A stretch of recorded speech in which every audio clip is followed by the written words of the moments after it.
Hannibal Barca, one of history's most legendary military commanders, was born into the powerful Barcid clan, a wealthy and well-connected aristocratic family of landowners. Their traditional home was in the Sahel region of North Africa, a land of sun-scorched deserts and fertile coastlines.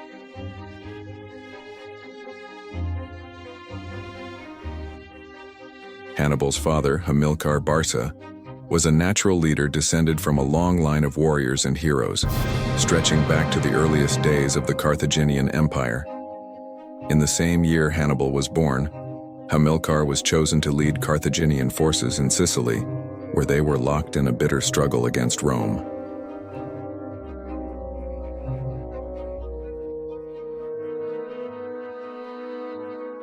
Hamilcar's military campaigns often kept him away from home, leaving him absent for much of Hannibal's early childhood.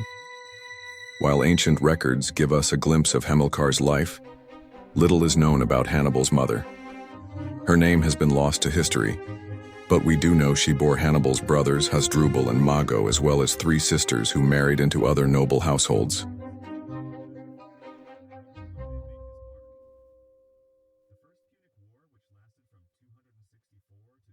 Very few images of Hannibal survive today. The most famous is the Capuan bust, discovered in Italy in 1667. It depicts an older, bearded man with a face lined by the weight of an empire. While its authenticity is debated, it captures the contemplative and burdened spirit of a man who carried the fate of Carthage on his shoulders.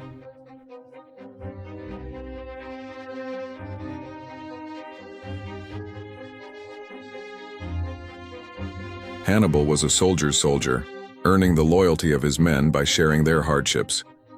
He didn't lead from the safety of a tent. He fought on the front lines, slept on the cold ground, and inspired unbreakable loyalty. But what truly set him apart was his genius for strategy. Hannibal mastered the art of psychological warfare, using illusion and terror to outsmart his enemies.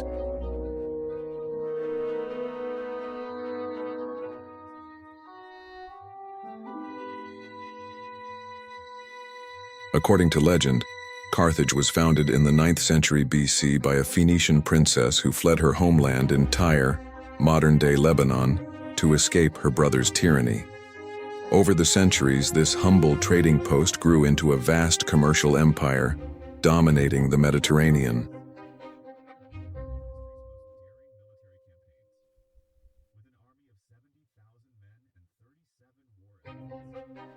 But by the 3rd century BC, Rome had emerged as a formidable rival. The final straw came in 264 BC, when Carthage began developing a port town at Acragas in Sicily, threatening Rome's interests. This sparked the First Punic War, a brutal conflict that lasted over 2 decades.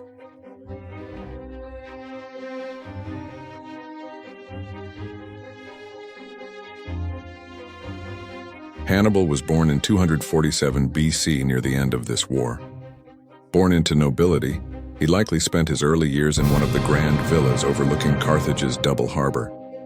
Here, he was tutored by a Greek scholar named Sosilas, who introduced him to classical texts like Homer's Odyssey and Aristotle's Logic.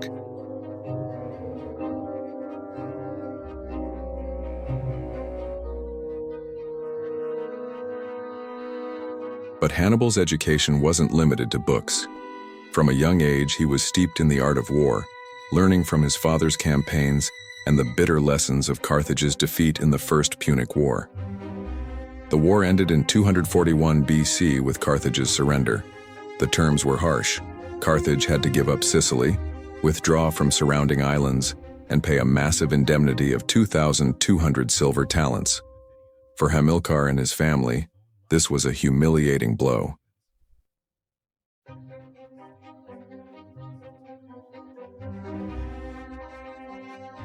Hamilcar's bitterness would shape Hannibal's destiny. In 237 BC, Hamilcar convinced the Carthaginian council to approve an invasion of Spain, aiming to seize its rich silver mines and rebuild Carthage's wealth. Before leaving for Spain, Hamilcar took Hannibal to the Temple of Baal. There, the 9-year-old Hannibal made a sacred vow to never be a friend of Rome. This oath would define his life.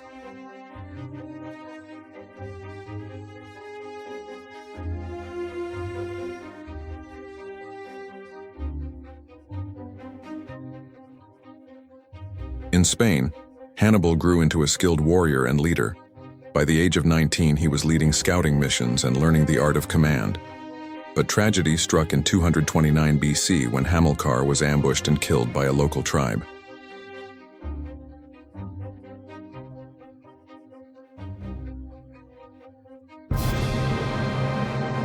Hannibal, now 20, took over his father's duties. Over the next decade, he consolidated Carthage's hold on Spain, married a Spanish princess named Emilx, and prepared for his ultimate goal, the conquest of Rome.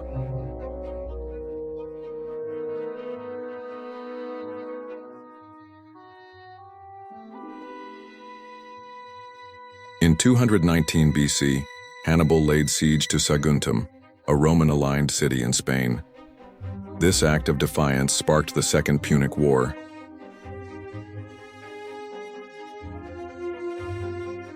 In 218 BC, Hannibal embarked on one of history's most daring military campaigns.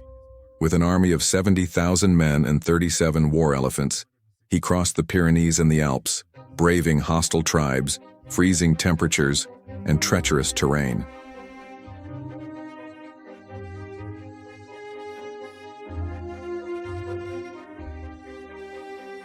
By the time he reached Italy, his forces were reduced to fewer than 40,000 men.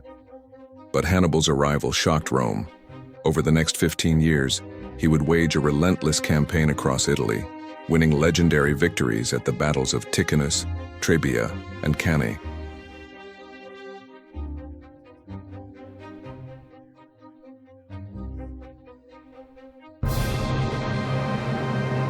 At Cannae in 216 BC, Hannibal achieved his greatest triumph.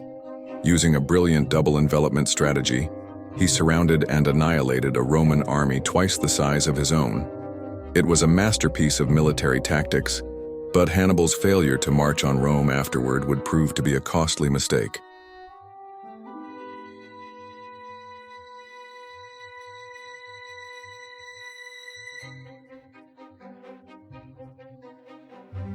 Despite his victories, Hannibal's campaign in Italy began to falter.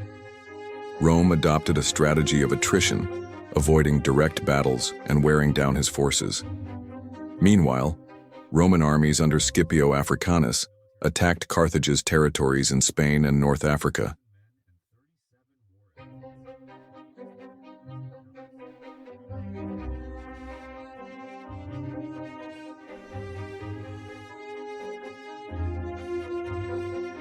In 202 BC, Hannibal faced Scipio at the Battle of Zama.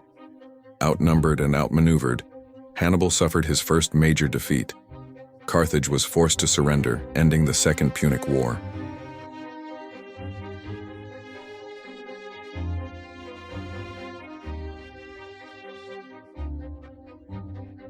Hannibal spent his final years in exile, serving as a military advisor to Rome's enemies. But in 183 BC, betrayed by King Prusias of Bithynia, Hannibal chose to take his own life rather than be captured by the Romans.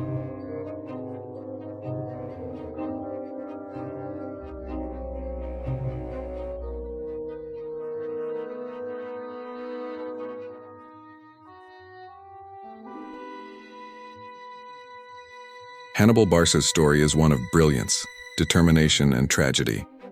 He came closer than anyone to destroying Rome, but his ultimate defeat has left historians debating his legacy. Was he the greatest military commander of antiquity, or does his failure diminish his achievements?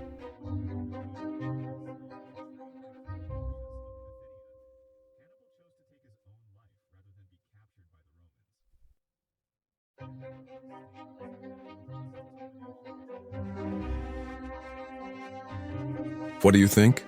Let us know in the comments below, and don't forget to like, subscribe, and hit the notification bell for more epic stories from history. Thanks for watching.